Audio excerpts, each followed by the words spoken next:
ఒక నేరానికి కప్పిపుచ్చుకోవడానికి మరొక నేరం చేయడం, హత్యలు, అటెంప్ట్ మర్డర్ కేసులు, బెదిరింపులు, అంటే ముందు బెదిరింపులతో స్టార్ట్ అయిన అంకా శ్రీరాముల యొక్క నేర చరిత్ర హత్యల వరకు వచ్చి మా బ్రదర్ని కొట్టడము, వాళ్ళు కొట్టడం, వీళ్ళు కొట్టడం, వాళ్ళు రావడం, వీళ్ళని కొట్టిపోవడం, మళ్ళీ వాళ్ళు వచ్చినప్పుడు వీళ్ళు గ్యాంగ్ మొత్తం పట్టుకొని వీళ్ళు కొట్టడం, ఇలా జరిగేది. మాకు ఇంటి దగ్గరికి వచ్చి మా ఫ్రెండ్ వచ్చి అరే మీ అన్నని కొడుతున్నారు అని ఇంటిమేషన్ ఇచ్చేది. పోయేసరికి మధ్యలో ఒక 50 మంది దాకా ఉన్నారు. మధ్యలో మా మదరు మా అన్ననే ఉన్నారు. మా బ్రదర్ని కింద కూర్చోబెట్టేసి, మా అమ్మని కింద కూర్చోబెట్టేసి చుట్టూ గ్యాంగ్ మొత్తం జమ అయిపోయారు. బాంబులు ఉంటాయి, అవి తెచ్చి పెట్టినట్టు గుర్తున్నాను. మా మదర్కి తెలుసు అవి బాంబులే, వద్దు నాన్న ఎయ్యకండి. వీళ్ళేమో అందరూ విచిత్రంగా చూస్తున్నారు, కానీ అంత పట్టించుకుంటలేదు. దాన్ని నన్ను ఒకటి తీసేయాల్సి వచ్చింది.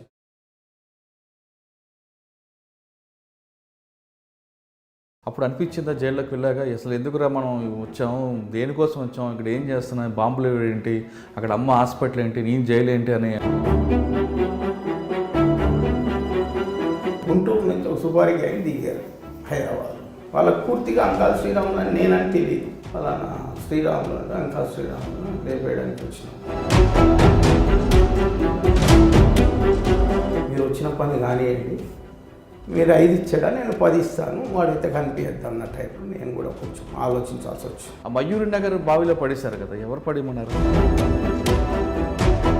తర్వాత కూడా తెలియదు, వాస్తవంగా నాకు బాడీ కూడా తెలియదు. అంకాల శ్రీరాములు అడ్డా అంటూ ఒక ఆఫీస్ ఓపెన్ చేసి కొంతమంది ల్యాండ్ కబ్జా చేయడం, అక్కడే సెటిల్మెంట్ చేయడం, అంకాల శ్రీరాములు వస్తారు ఇక్కడికి, ఇదంతా ఆఫీసు, అంకాల శ్రీరాములు అడ్డా అంటే ఒక జెండా పాతడం అనేది ఎంతవరకు కరెక్ట్? ఒక కేసు కూడా నా మీద బెదిరింపులు ఎక్కువ చేస్తారు, సెటిల్మెంట్. బెదిరింపు అంటే ఎలా ఉంటుంది అండి, ఇప్పుడు సపోజు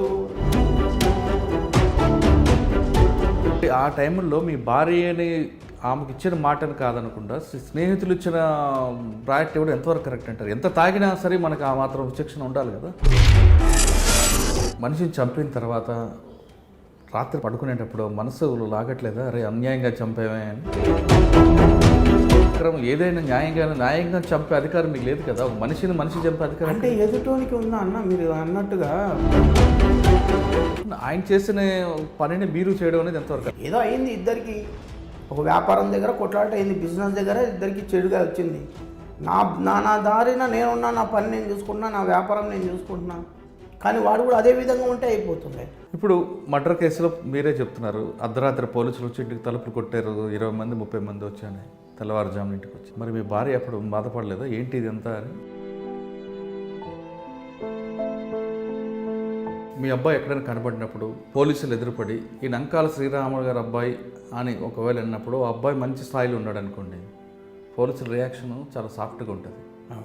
ఒకవేళ నెగిటివ్ వచ్చింది అనుకోండి, అప్పుడు మీ పరిస్థితి ఏంటి? నేను చాలాసార్లు చెప్తూనే ఉంటా, అరే పోలీస్ స్టేషన్కు పోయినప్పుడు పలానా అంకాల శ్రీరాములు కొడుకు అంటే గౌరవం ఇయ్యరా, రౌడీ షీటర్, మీ నాన్న రౌడీ షీటర్, నువ్వు కూడా రౌడీగా అవుతావా అంటారు. అదే రోజు వచ్చిన రోజు నేను బ్రతికి ఉన్నానని చెప్తాను నేను వానికి ఒకటే మాట.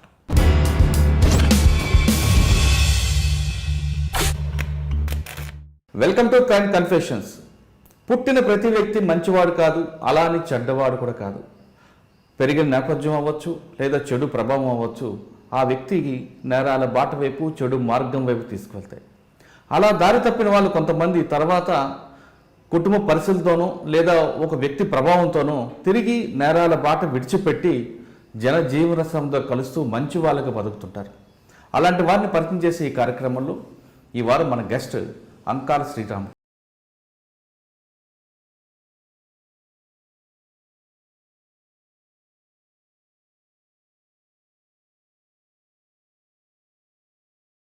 అంకాల శ్రీరాములు కేపీహెచ్పిలో ఉంటూ ఒక చిన్న సామాన్య కుటుంబంలో పుట్టిన అంకాల శ్రీరాములు ఒక రౌడీ షీటర్గా, ఒక గ్యాంగ్స్టర్గా ఎదిగారు. ఆ పరిస్థితి ఎందుకు రావాల్సి వచ్చింది? ఒక సామాన్యుల కుటుంబంలో పుట్టిన ఆ వ్యక్తికి నేరాల బాట వైపు, చెడు మార్గం వైపు మళ్ళడానికి గల కారణాలు ఏంటి? ఆ విధంగా మారిన తర్వాత వాళ్ళ కుటుంబ సభ్యులు ఎంత మానసిక క్షోభకు గురయ్యారు? కొంతకాలం తర్వాత అతను నేరాల బాట విడిచిపెట్టి మంచిగా బతుకుతున్నప్పుడు అతన్ని సమాజం ఏ విధంగా దగ్గర తీసుకొచ్చింది, ఆ కుటుంబ సభ్యులు ఎంత ఆనందపడుతున్నారనే విషయాన్ని శ్రీరాములు అడిగి తెలుసుకున్నాం. శ్రీరాములు నమస్తే. అంకాల శ్రీరాములు గారు కేపీహెచ్పి కూకట్పల్లి, అంటే తెలియని వ్యక్తులు ఎవరు ఉండరు.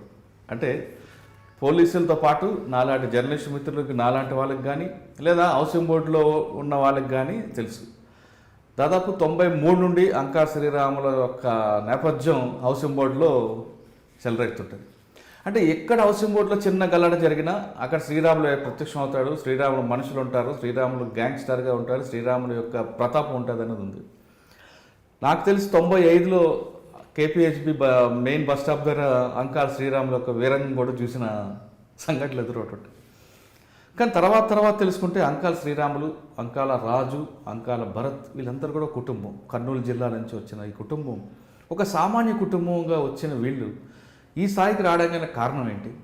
ఈ స్థాయికి రావడానికి నాకు తెలిసి కుటుంబ నేపథ్యం అనేది కాకుండా చెడు ప్రభావమా లేదా అప్పుడున్న పరిస్థితుల భావం దీంతోనూ అంకాల శ్రీరాములు ఒక ప్రభావం నేరాల బాట పట్టిన తర్వాత అంకాల శ్రీరాములు నేరం చేసి మొత్తం ఆ కుటుంబం అందరికి కూడా ఆ ప్రభావం పడడం, పోలీసులు అర్ధరాత్రి వచ్చి తలుపులు కొట్టడం, మిగతా కుటుంబ సభ్యులు అమ్మా నాన్న అందరూ బాధపడడం ఘటనలు నేను స్వయంగా చాలా చూశాను.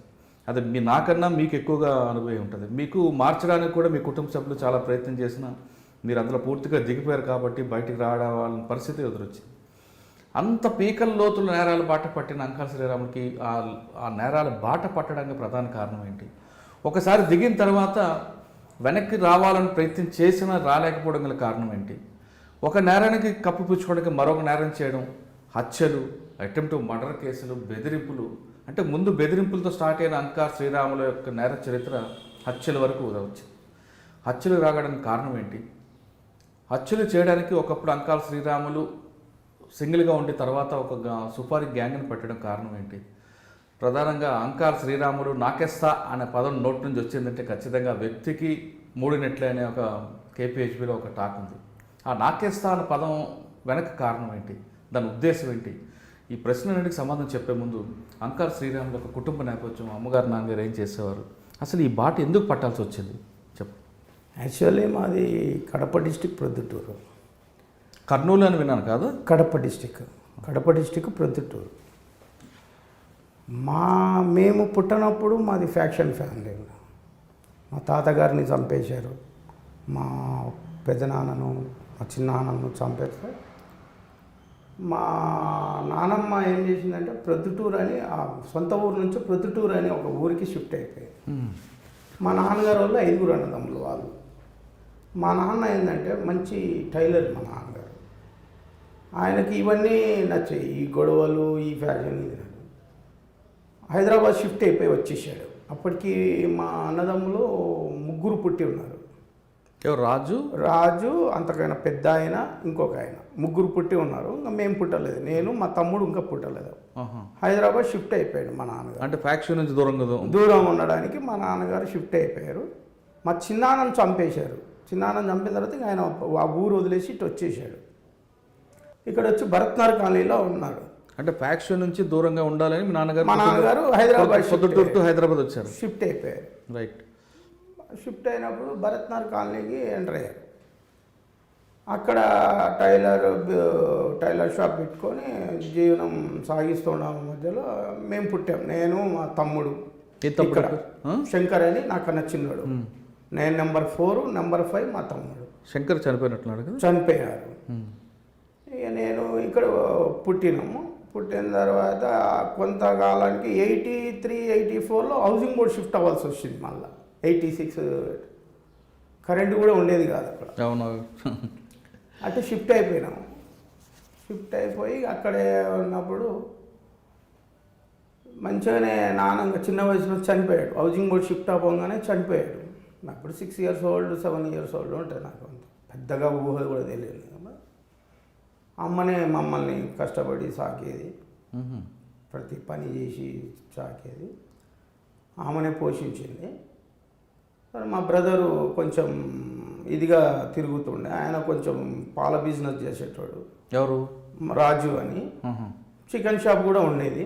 మేము అలా చికెన్ షాప్ పెట్టుకొని ప్లస్ పాల బూతులు ఉండేది, పొద్దున్నే చేసుకునేటోడు. ఇదే గడుస్తుంది మాకు. నేను కూడా స్కూల్ మన ముసాపేట జెడ్పిహెచ్ఎస్ స్కూల్లో చదువుకోవడం. అక్కడ కాలనీలో ఉండగా రవి పబ్లిక్ స్కూల్ అని ఏదో 6th 7th క్లాస్ వరకు కేబిహెచ్బి కాలనీలో చదువుకోవాల్సి వచ్చింది. తర్వాత కొంచెం ఆర్థిక ఇబ్బందుల వల్ల మళ్ళీ మేము 8th క్లాస్ నుంచి మళ్ళీ ముసాపేట్ జెడ్పిహెచ్ఎస్లో చదువుకోవాల్సి వచ్చింది. ఇట్లానే చికెన్ షాప్ ఉండగా మా అన్న కొంచెం బయటగా ఈ గ్యాంగులు ఉండేవి, అప్పుడప్పుడు గ్యాంగులు మొదలవుతున్నాయి. కొత్తగా కాలనీ పడ్డది, ఆ గ్యాంగ్ అని ఈ గ్యాంగ్ అని మొదలవుతున్నాయి. నేను చిన్నపిల్లవాడిని అప్పుడు 10th జెడ్పిహెచ్ఎస్లో 10th క్లాసులో ఉన్నాను. ఇంకా అప్పుడు వీళ్ళకి గ్యాంగ్ వాళ్ళతో మా బ్రదర్కు కొంత గ్యాంగు కొంతమంది ఉండేటోళ్ళు, వాళ్ళకిను జస్ట్ కుకట్పల్లి గ్యాంగుకి, కుకట్పల్లి కేపీహెచ్బి వేరు. అంటే కుకట్పల్లి ఏంటంటే లోకల్, ఇది నాన్ లోకల్. ఏమ్రా ఎక్కడి నుంచి బతకనీకి వచ్చారా మీరు అన్న టైప్లో వాళ్ళు ఉండేటోళ్ళు. మీరేంద్రా మేము ఎక్కడి నుంచి వస్తాయిందని ఇక్కడ వీళ్ళు ఉండేటోళ్ళు. అట్లా అదే సమయంలో మా బ్రదర్ని కొట్టడము, వాళ్ళు కొట్టడం, వీళ్ళు కొట్టడం, వాళ్ళు రావడం, వీళ్ళని కొట్టిపోవడం, మళ్ళీ వాళ్ళు వచ్చినప్పుడు వీళ్ళు గ్యాంగ్ మొత్తం పట్టుకొని వీళ్ళు కొట్టడం, ఇలా జరిగేటి నేను చూస్తూ ఉండేటోని. అన్నీ చూస్తూ ఉండగా 10th ఎగ్జామ్స్ వచ్చినాయి. మా బ్రదర్కి ఏదో బాగా సీరియస్ గ్యాంగ్ వార్ అయింది. రాజు కేపీహెచ్బి కాలనీకి బయట వాళ్ళకి బాగా సీరియస్ గ్యాంగ్ వార్. ఈ గ్యాంగ్ వార్లో ఏమైందంటే నేను మంచి సెకండ్ ఎగ్జామ్ రాసిన, అంతే తెలుగు రెండో రోజు రాసినాను. ఈలోపు మాకు ఇంటి దగ్గరికి వచ్చి మా ఫ్రెండ్ వచ్చి అరే మీ అన్నని కొడుతున్నారు అని ఇంటిమేషన్ ఇచ్చాడు. సరే అనేసి వెళ్ళా నేను కూడా. ఈ అన్నని కొడుతున్నారు అంటే ఎవరు పోయేసరికి మధ్యలో ఒక 50 మంది దాకా ఉన్నారు. మధ్యలో మా మదరు మా అన్ననే ఉన్నారు. మా బ్రదర్ని కింద కూర్చోబెట్టేసి, మా అమ్మని కింద కూర్చోబెట్టేసి చుట్టూ గ్యాంగ్ మొత్తం జమ అయిపోయారు. సరే అనేసి లోపడి పోయి నేను మా అన్నని ఇట్లా పట్టుకొని లాగుతుంటే నన్ను ఒకడు వచ్చి ఒక్క పట్టి బయటికి లాగేసాడు. అయితే అప్పుడు ఏంటంటే ఏం చేయాలో అర్థం కాని పరిస్థితి.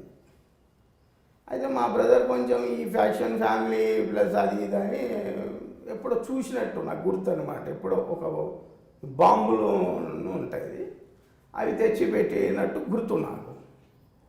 సరే మా అన్నని కాపాడుకోవాలా, మా అమ్మని కాపాడుకోవాలన్న ఉద్దేశంతో నాకెందుకు అట్లా అవి ఐడియా వచ్చింది. పలానా దగ్గర పలానా ఉన్నాయి కదా అన్నట్టు తీసుకొని వెళ్ళిపోయాం మళ్ళీ అక్కడికి. మా అన్న మర్యాదగా చెప్తాను బయటకు వదలండి రా అంటే ఎవరు వదులుతారు, బాంబులు వేసినారంటే వాళ్ళు నమ్మట్లేదు. వాస్తవంగా ఈ బాంబు కాదేమో అనుకుంటున్నారు. చిన్నపిల్లని కదా, పెద్ద వయసు ఏమో 16 years ఉంటుంది. మా మదర్కి తెలుసు అవి బాంబులే, వద్దు నాన్న ఎయ్యక అంటుంది. వీళ్ళేమో అందరూ విచిత్రంగా చూస్తున్నారు కానీ అంత పట్టించుకుంటలేదు. దాన్ని నన్ను ఒకటి తీసి వేయాల్సి వచ్చింది. అప్పుడు మొత్తం పొగ అంతా చిమ్ముకొని ఎక్కడో అక్కడ పారిపోవడం జరిగింది. కొంతమందికి దెబ్బలు తాకడం జరిగింది. ఆ పడడంలో ఆ సౌండ్కి నా చేతులకి వెళ్ళి జారిపోయి ఇక్కడ కూరగాయల బండి మీద పడి నాకు దెబ్బలు తాకాల్సి వచ్చింది. మా మదర్కి తాకినాయి. ఇక ఆ విధంగా ఇద్దరు వచ్చేసి మా అన్నని మా మదర్ని తీసుకొని వచ్చాం. మా మదరే మమ్మల్ని పిఎస్కి పోలీస్ స్టేషన్కి తీసుకుపోయి సరెండర్ చేసాం. అంటే కేపీహెచ్బిలో ఫస్ట్ బాంబులు, ఫస్ట్ పిఎస్లో ఫస్ట్ కేసు కూడా నాదే. బాంబుల కేసు పడింది, ఫస్ట్ బాంబుల కేసు చదువుకునే టైంలో. ఎందుకు మీ అమ్మగారిని రాజుని అలా కూర్చోబెట్టారు వాళ్ళు? ఇదే గ్యాంగ్ వారు, మా అన్న వాళ్ళతోటి కొట్లాట పెట్టుకోవడము. ఎవరు వాళ్ళు? కుక్కటిపల్లి వాళ్ళు? కుక్కటిపల్లి కమ్మర్సీను అని చాలామంది ఉన్నారు. ఇప్పటికీ కొంతమంది ఉన్నారు, కొంతమంది చనిపోయారు. తర్వాత కేసులు కాంప్రమైజ్ అయిపోయినాయి. అందరం కలిసిమెలిసి ఉండడం తిరగడం జరిగింది. ఇక మీ అమ్మగారు మీ ఇద్దరిని తీసుకెళ్ళి పోలీసులు సరెండర్, మా వాళ్ళే బాంబులు వేశారండి. ఇట్లా జరిగింది, సరెండర్ చేసేసారు. అప్పుడు నాకు ఇక్కడ కనుక బ్యాక్ సైడ్ ఒకటి ఇంజూరీ అయింది. తర్వాత మా మదర్కి కొంచెం ఇంజూరీ అయితే తర్వాత మమ్మల్ని గాంధీ హాస్పిటల్ తీసుకుపోవడం వచ్చింది, రావడం అయిపోయింది. తర్వాత మా మీద కేసు బుక్కి చర్లపల్లి జైలుకి పంపించడం జరిగింది. ఒక 6 months జైల్లో ఉండడం జరిగింది. తెలియని వయసులో నేను బయటికి. ఎవరెవరు? మీరు మీ అన్న? నేను మా బ్రదర్ ఇద్దరు.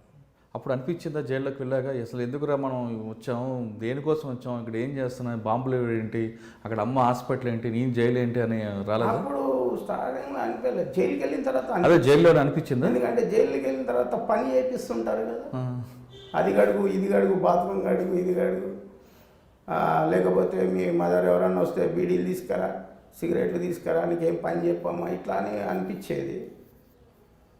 తర్వాత లైన్లో నించొని తినడము, పట్టుకొని తినడం, కొట్టించుకోవడం, ఇవన్నీ కొంచెం ఏడుపు అనిపించింది. ఏడ్చాను కూడా, బాధ కలిగింది. సరే బాధ కలిగింది. ఒక 6 months ఉన్నాము, మళ్ళీ బయటకు వచ్చాము. కొన్ని రోజులు దూరం వెళ్ళిపోయాము, కాలనీ వదిలేసి వెళ్ళిపోయినాం. వెళ్ళిపోయిన తర్వాత మళ్ళా మా బ్రదర్ తోటి జరగడం, నేను మళ్ళా సప్లిమెంట్ రాద్దామని అనుకోవడం. ఈలోపు ఈ కొత్త ఏరియాకి పోయినాక అక్కడ సర్కిల్ కలగడం, వాడు ఈడు అరే బాంబులు వేసిండ్రా, అరే ఇది చేసిండ్రా, అదేది అనడం. ఆ ఫీలింగ్లో మనకి కొంచెం ఇది అనిపించడం, మోతబరి అదే అమ్మ అన్న ఫీలింగ్ అనిపించేది. మళ్ళీ ఒక్కోసారి మళ్ళీ జైలు గుర్తుకు వచ్చేది, అమ్మ మళ్ళీ పోతామేమోరా అనిపించేది. అంటే హౌసింగ్ బోర్డు రాగానే జైలు నుంచి హౌసింగ్ బోర్డు రాగానే అందరూ అరే బాంబులు వేసాడు అని భయపడేవారా? ఆటోమేటిక్గా భయపడగానే ఏదో హీరో అనుకున్నా. అంతకుముందు నా చుట్టూ తిరిగి ఫ్రెండ్స్ కానీ వాళ్ళు కానీ దూరం అయిపోవడము, భయపడము, అన్నా నమస్తే అనడం. పెద్దోడు, నాకన్నా వయసులో పెద్దోడు కూడా అన్నా నమస్తే అన్నా అని అనడం. నాకు అదొక ఏదో ఫీలింగ్, హీరో వచ్చింది, హీరోయిజం అనుకున్నట్టు ఫీల్ అయ్యేటం. అట్లా అనుకోకుండా వాని కొట్టడము, ఈయన కొట్టడము, వాడు వచ్చి అన్నా నన్ను వాడు కొట్టాడు అనడం. ఇక మా అన్న వాళ్ళది గ్యాంగ్ వాళ్ళు ఇవన్నీ ఎప్పుడైతే బాంబులు వేసామో ఈ గ్యాంగ్ వాళ్ళు బంద్ అయిపోయినాయి. అరే వీళ్ళ దగ్గరికి వెళ్ళొద్దురా, వీళ్ళు బాంబులు వేస్తారు, ఈ టైప్లో ఉన్నసరికి ఇంక మనమే ఏక్ నిరంజన్ అన్న టైప్లో ఇంక ఎవరు ఉండేటోళ్ళు కాదు. కాలనీ కొత్తగా మొత్తం తిప్పి కొడితే ఒక 150-200 కాలనీలో 150-200 ఇల్లు ఉండేది, అంతే ఎక్కువ ఉండేది. ఇల్లు కట్టారు కానీ ఎవరు ఆక్యుపై చేసుకోవాలి. పెద్దదే కానీ ఫ్యామిలీ 4th phase లేదు, 6th phase లేదు, 5th phase లేదు, 3rd phase ఒకటే. లోనే జనాలు ఉండేటోళ్ళు మెయిన్ రోడ్కి. ఆ ఉన్న 100 మంది కూడా అన్నా నమస్తే అనడం, మనకి ఏమన్నా తిన్నావా అన్న, తాగినావా, ఈ టైప్లో. అప్పుడు ఒకటి ఏంటంటే నా అదృష్టం ఏంటంటే నాకు మందు అలవాటు లేకుండే. అప్పుడు అలవాటు కాలేదు, చాలా కాలం వరకు ప్రొబిషన్ పీరియడ్ వరకు నాకు మందు అలవాటు కాలేదు. ఒకటి పోవడము అంతే. సిగరెట్ ఇంటర్మీడియట్ లేదు, అంతే 10th. మా బ్రదరు దయ వల్ల ఆ 10th అంతటితో ముగిసిపోయినది. అది ఇక అట్లానే కంటిన్యూగా ఒకటి పోయి ఒకటి కొట్లాడడం, వాడు రావడం, అన్న ఈడ కొట్లాట అయిపోయింది. ఇప్పుడు కొత్త కాలేజీలు అని, ఇండో ఇంగ్లీష్ స్కూల్స్ అని, ఇవన్నీ వాళ్ళు ఇక ఏం లేదు. ఒక్కనే ఆడ ఏమొచ్చినా కూడా పంచాయతీ, ఈ చిన్నపిల్లలు అప్పుడు పెద్ద రియల్ ఎస్టేటు ఇవన్నీ ఉండేవి కూడా కాదు.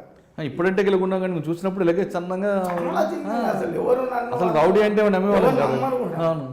నేను ఫస్ట్ జైలుకి వెళ్ళినప్పుడు కూడా ఏం కేసు అంటే బాంబుల కేసు అన్నాను. నువ్వు బాంబులు వేసినావు అని వేసినాను. ఏదో ఈడేంద్రా బాంబులు వేయడం అని కొత్తదాస్ పైలవాన్ ఉండేటాడు అప్పుడు. ఆయన పెద్ద మనిషి, ఆయన పిలిచాడు ఫస్ట్ చెల్లపల్లికి ఎంట్రా అన్నాడు. ఏం కేసురా, ఏం పిక్ పాకెట్ కాదు, బాంబుల కేసు. నువ్వు బాంబులా అనేసి దాన్ని షాక్ తినడం, ఆయన నన్ను దగ్గర తీసుకోవడం, కూర్చొని నాతోటి ఏమిరా ఎక్కడ మీద అని అడగడం. ఇంకా ఆయనతోటే ఉండడం చాలా కాలం, చనిపోయేంత వరకు ఆయనతోటే ఉన్నాను నేను. ఇంకా బయటకు వచ్చినాక వేరే కాలనీకి వెళ్ళిపోవడం, అదే వెనక ఆల్వైన్ కాలనీలో కొంతకాలం ఉండడం మేము. మళ్ళా తర్వాత మన జోలికి ఎవరు రావట్లేదు, మనం అంటే భయం ఉంది అన్నప్పుడు మళ్ళీ షిఫ్ట్ అయిపోవడం ఇక్కడ, అక్కడే ఉండిపోవడం. ఇక ఈ ఉన్న కానించి ఈ చికెన్ షాపు బిజినెస్ బాగానే ఉన్నది.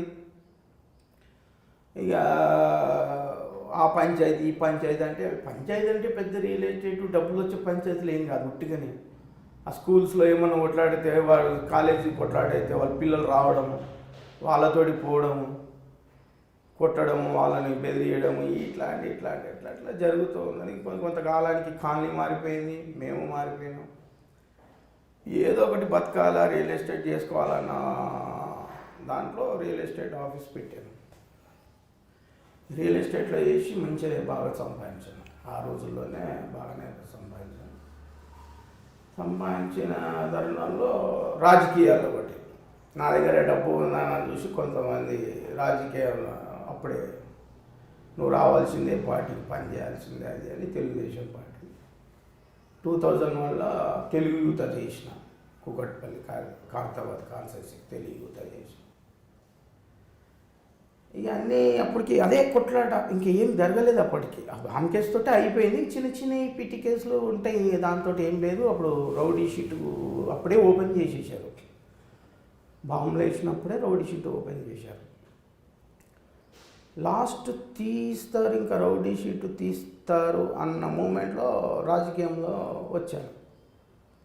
కొంతమంది వచ్చి పార్టీకి పనిచేయాలి, రాజు ఉండాలనేసి పార్టీలో పనిచేయాలి. ఇంకా యాక్టివ్ అయిపోయినాము, తెలుగుత ఇచ్చారు నాకు, తెలుగుత చేస్తున్నా.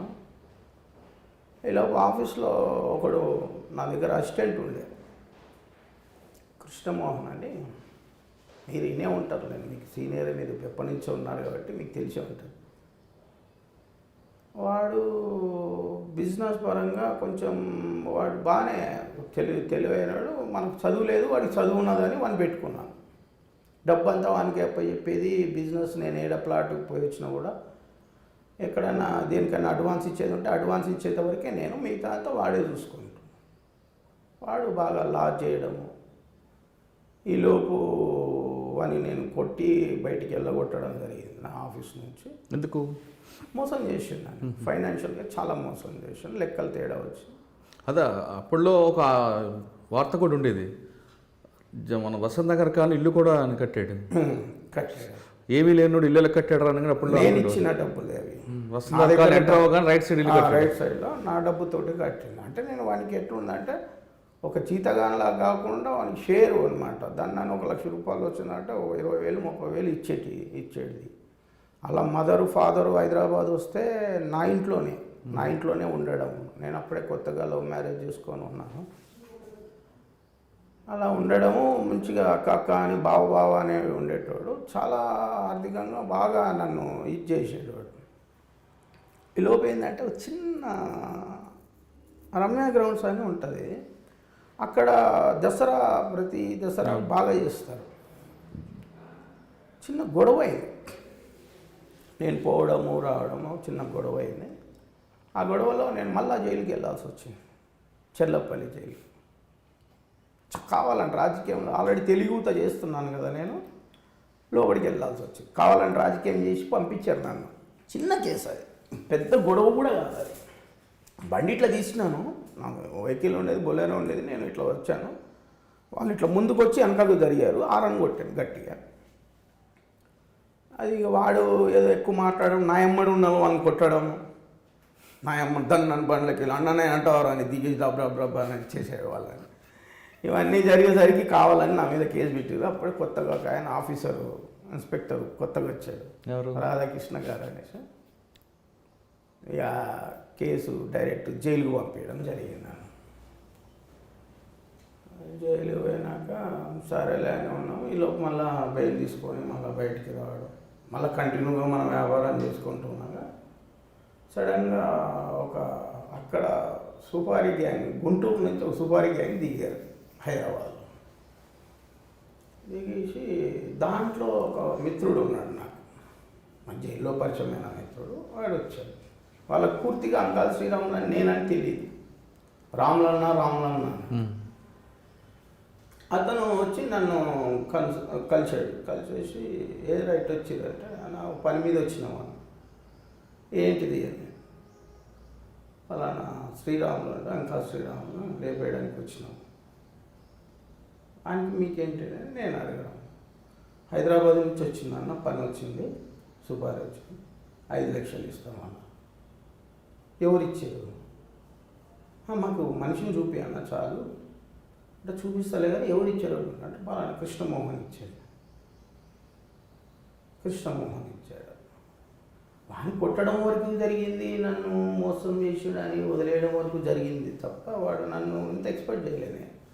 నన్ను చంపేంత ఇదిగా ఉంటాడు, సుపారిస్తాడన్న ఆలోచన నాకు రాలేదు కూడా వాస్తవం. వాళ్ళు వచ్చి చెప్తేనే జరిగింది. సరేలే, ఏంది మరి పరిస్థితి, నేనే రాసిపోయాను అన్నా.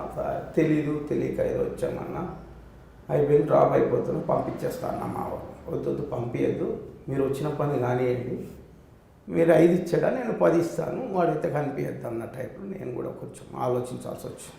నేను బతకాలంటే వాడు నన్ను చంపడానికి వచ్చినప్పుడు నేను బతకాలంటే ఏదో ఒకటి చేస్తాను కదా అన్న ఆలోచనలో ఒక తప్పు జరగాల్సి వచ్చింది. మళ్ళా రొటీన్ లైఫ్ ఇంకా ఒకసారి అట్లా వెళ్ళిపోయినామంటే బయటికి వచ్చేద్దామన్న ప్రయత్నంలో ఇది ఒక మళ్ళీ తప్పు జరిగిపోయింది. ఈ తప్పులో మళ్ళీ జైలుకి పోవాల్సి వచ్చింది. ఈలోపు పార్టీకి తెలుగుదేశం పార్టీ వాళ్ళు అది తెలుగుతా అనేసి ఈలోపు ఎలక్షన్స్ వచ్చినాయి. లోకల్ లీడర్స్ కాంగ్రెస్ నాయకులు ఇంకా తెలుగు యువత కదా అనేసి పాపం విజయరామారావు గారిని బదలాం చేసేవచ్చు, ఆయనను బదలాం చేశారు, నన్ను వాళ్ళ పోస్టర్లు వేసి అంటించేసారు ఖైరతాబాద్ కాన్స్టిట్యున్సీ మొత్తం. ఆయనని ఏ విధంగా అంటే నాడు పోలీసు రాముడు నేడు పొలిటికల్ రాముడుగా అవతారం ఎత్తి రౌడీ రాముడును తయారు చేస్తున్న విజయరాముడు అని పోస్టర్లు ఆయన షాడో వెనుక నా ఫోటో, మా ఇద్దరిది ఫోటోలు వేసి మొత్తం ఖైరతాబాద్ కాన్స్టిట్యున్సీ అంతా అంటించేసారు. ఇంకా సీరియస్ అయిపోయింది అది. పీజేఆర్ దృష్టికి పోవడం, పీజేఆర్ సీరియస్ అయిపోవడం మా మీద. ఆయన విజయరామారావు గారు ఓడిపోవడం, నేను జైల్లో ఉండడం.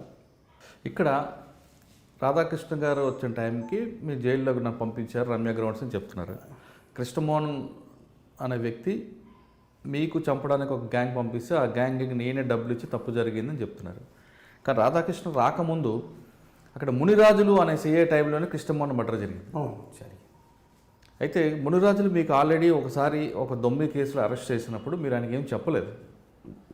కృష్ణమోహన్ అప్పటికే కృష్ణమోహన్ మర్డర్ అయిపోయాడు, మిస్సింగ్ కేసు ఉంది. రెండోసారి మళ్ళీ మీరు అరెస్ట్ అయినప్పుడు ఎస్ఓటి వాళ్ళు శివరామకృష్ణ వాళ్ళు పట్టుకున్నప్పుడు మీరు ఇది కృష్ణమోహన్ మర్డర్ గురించి వచ్చింది. లేదు, అప్పుడు కాదు. గుంటూరులో వాళ్ళు వేరేది చేసి దొరికేటప్పుడు డైరెక్ట్ కృష్ణమోహన్ కేసు కూడా వచ్చింది. కానీ కృష్ణమోహన్ని ఆ మయూరి నగర్ బావిలో పడేశారు కదా, ఎవరు పడేయమన్నారు? అది వాళ్ళే. నాకు వాస్తవంగా వాళ్ళు ఎక్కడ చేసింది తెలియదు, వాళ్ళు ఎక్కడ పడేసింది కూడా వాస్తవంగా తెలియదు. అని వాళ్ళు ఏదో నన్ను వచ్చారు, వాళ్ళు కానిచ్చేసారు, వెళ్ళిపోయారు. అంతే, పని కానిచ్చేసారు, వెళ్ళిపోయారు. తర్వాత కూడా తెలియదు వాస్తవంగా, నాకు బాడీ కూడా తెలియదు. వాళ్ళు దొరికినప్పుడు వాళ్ళు అక్కడ వేరే దాంట్లో ఎంటర్ అయినప్పుడు అప్పుడు వాళ్ళు అక్కడ చెప్తే ఇట్లా హైదరాబాద్లో కూడా పోలాను కృష్ణమోహన్ చేశామని చెప్పడం. వాళ్ళని ఇక్కడ వచ్చిన తర్వాత నన్ను నైట్ నన్ను తలుపు కొట్టి అరెస్ట్ చేయడం, ఇంటి మీదకి రావడం. మా మిస్సెస్ ప్రెగ్నెంట్ ఉండే అప్పుడు ఇంటి మీదకి వచ్చి డైరెక్ట్ అర్ధరాత్రి ఇంటి చుట్టూ పోలీసు వాళ్ళు ఫైరింగ్ అయిపోయి ఒక 34 మంది దాకా డైరెక్ట్ అరెస్ట్ చేశారు. అరెస్ట్ చేసి అన్ని విధాలుగా ఏ విధంగా ఇంకా తెలుసు కదా మీకు, పోలీసు వాళ్ళు ఏ విధంగా రాబడతారు అన్నది వాళ్ళ లెక్కలో అదే విధంగా అన్నీ చేసి కేసు బుక్ చేసారు. మళ్ళీ చెల్లపల్లికి మళ్ళీ జైలు పంపించాల్సి వస్తుంది. ఇక్కడ అనుకోని ఘటనలో రౌడీజం అవతారం ఎత్తిన శ్రీరాములకి ప్రేమ అనేది ఏ విధంగా ఎదురైంది? అంటే మా స్కూల్ పక్కనే మా ఇల్లు. వచ్చేటప్పుడు పోయేటప్పుడు సైకిల్ పటాయించారా? అంటే ఇక అందరు స్కూల్లో అంత బాయ్స్ అందరు నా దగ్గరికి వచ్చేటోళ్ళు. అన్న అనుకుంటా, ఈమె కూడా అట్లా వెళ్ళడం రావడం జరిగేది. ఇక డైరెక్ట్గా కానీ ప్రేమ వివాహం చేసుకున్న తర్వాత నేను పూర్తిగా మారిపోతాను అని ఆవిడకి ప్రామిస్ చేసిన శ్రీరాములు మరి మరొకసారి నేరాల పాటు ఎందుకు పట్టారు?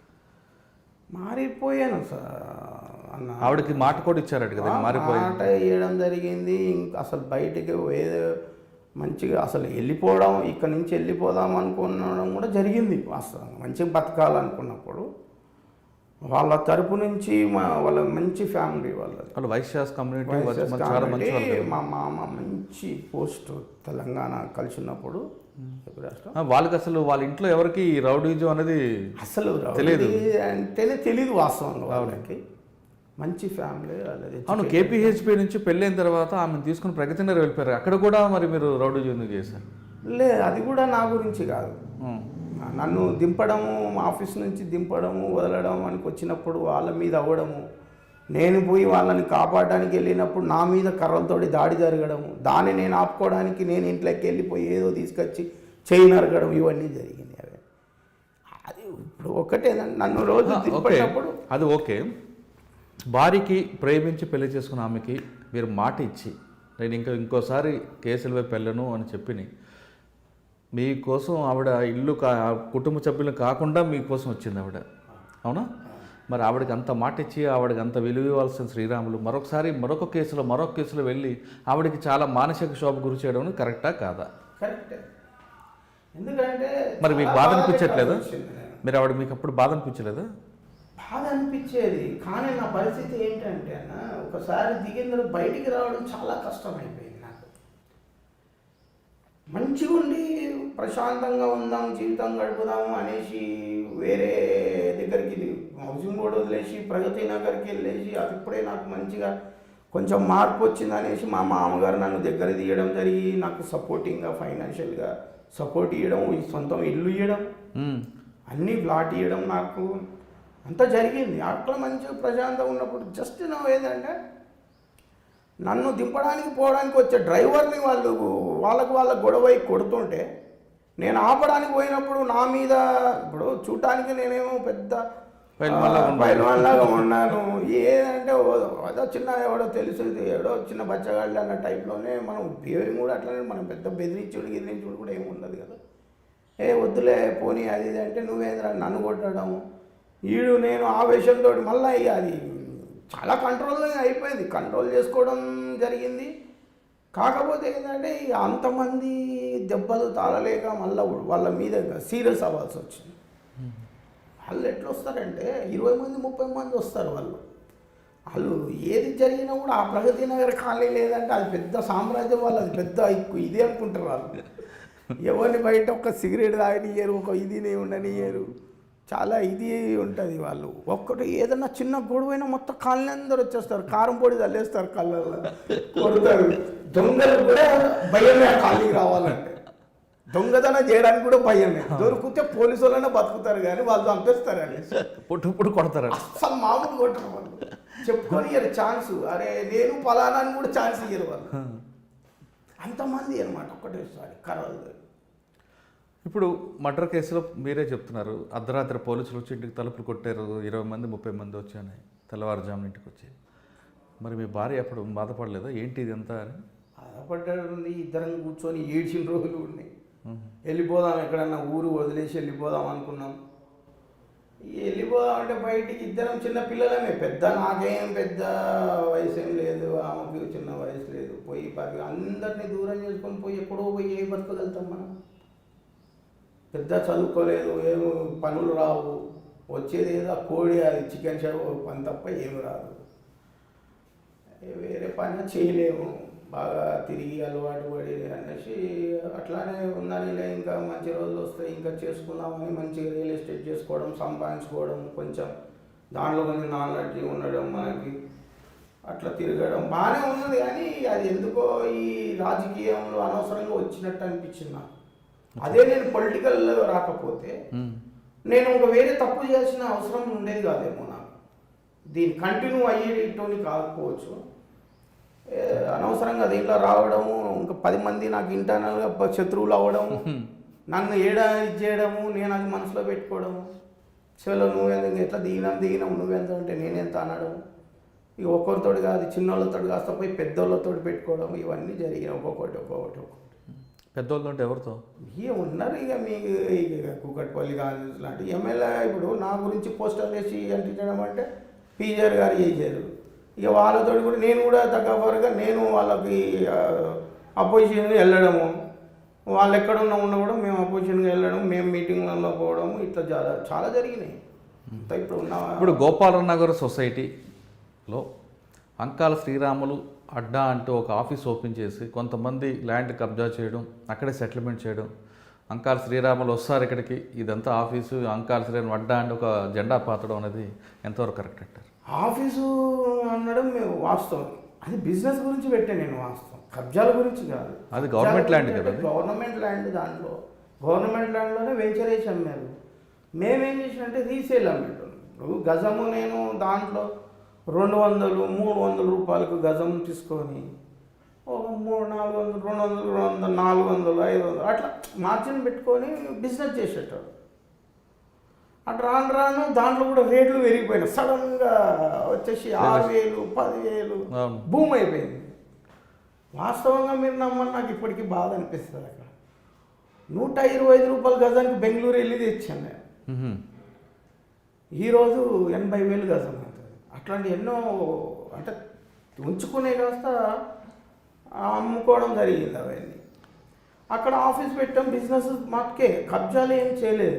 ఒక్క కేసు కూడా నా మీద ఏం లేదు. బెదిరింపులు ఎక్కువ చేస్తారు సెటిల్మెంట్. బెదిరింపు అంటే ఎలా ఉంటుంది అండి, ఇప్పుడు సపోజ్ నేను ఒక రేటు మాట్లాడితే ఇంకొకటి వచ్చేసి ఆడెంత ఇస్తా అన్నాడు, దానికన్నా ఓ 50 రూపాయలు ఎక్స్ట్రా ఇస్తాం, 100 ఇస్తామనడం. అదేంద్ర నేను మాట్లాడిన దానికి నువ్వేంద్ర పోవడం అనడం, వాడిని బెదిరియడం, అది ఇంకా బెదిరింపు అంటే బెదిరింపు అంత స్మూత్గా మాట్లాడవు కదా. అంటే ఇక అది బెదిరింపు అనేది ఏముంటుంది అంటే ఏ విధంగా చెప్పాలో, ఎదుటి మనిషి ఏ విధంగా చెప్తే ఇంటాడో అదే విధంగా చెప్పాల్సి వచ్చింది.